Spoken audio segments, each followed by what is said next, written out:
It's a dream come true for Michael Archer of Top Mountain near Kidsontown in St. Catherine. Behind me is the ground plane. Sweet and Dandy is the name of it. It came about from 2000.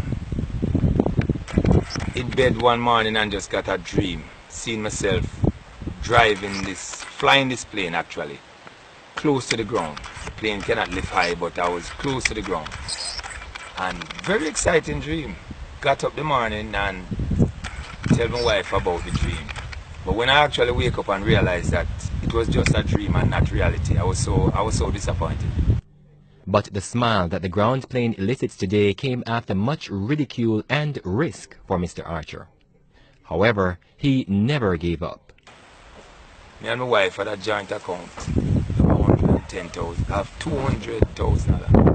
I decided to take out 110,000 and buy a plane that sit in the woods that my wife didn't know about.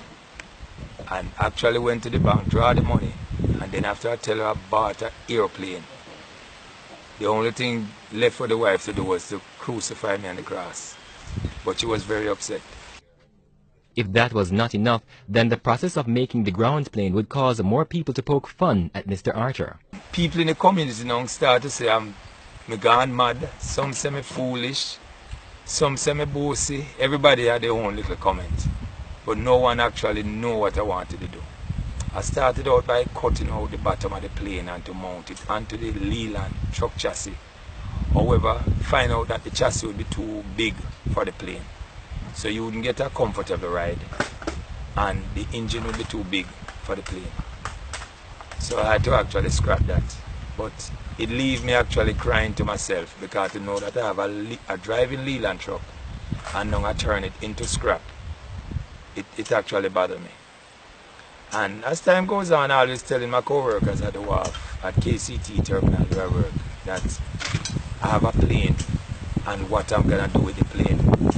Some always say, Archer, you always know you to be a nice man, but Archer, most of my time when you talk, you sound like a stupid man. Everybody had their own comment, but I still insist that one day this plane must be able to drive.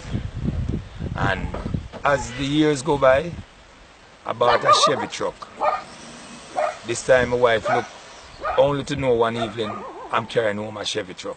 When I came home with the truck and tell her I buy the truck to put the plane on it, she said, "You're gone back with that plane something again. What happened? The head I take you again." And I start working on it. However, it never matured. The front end of the Chevy truck couldn't do the job. So I had to abandon that. After I done use cutting torch, cut up the Chevy truck, take off the body of the truck, turn the truck now into scrap, it still couldn't work. So about another 3 months, I went back and bought a Ford truck. When I buy the Ford, she look outside the following morning because I came home with it during the night. She look outside the following morning and saw this Ford truck. She said, "There's something there for what, the plane again?" So I said, "Yes."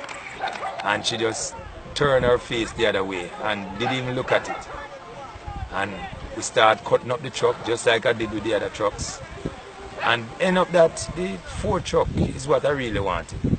The Ford truck, once we mount the plane on it, I find out that the body of the Ford fit perfect, the engine fit perfect, and I realized then that the Ford would definitely do the job. And now, Sweet and Dandy is a hot favorite at theme parks and at recreation spots.